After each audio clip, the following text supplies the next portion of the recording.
In yet another pro-Pakistani stand in Patharkhandi of Sribhimu district, a person named Abdul Muqid, identified as a Pakistan supporter, has been detained on Tuesday evening.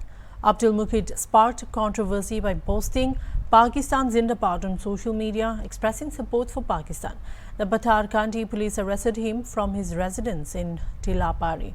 This incident has stirred significant attention, with Abdul Muqid now in custody for his pro-Pakistan remarks. Meanwhile, the Assam government has arrested around 30 individuals for allegedly supporting Pakistan on platforms like Facebook, Instagram and other social media. Chief Minister Himanta Biswa Sarma said on Tuesday during a Panchayat election campaign event.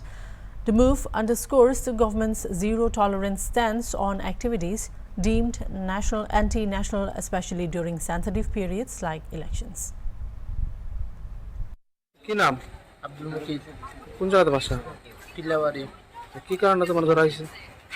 Pakistan জিন্দাবাদ। হ্যাঁ, পাকিস্তান জিন্দাবাদ। তুমি কইছো? কই কোন জায়গাতে কইছো? কমেন্টে মোবাইল কার কমেন্ট? একটা জানি না।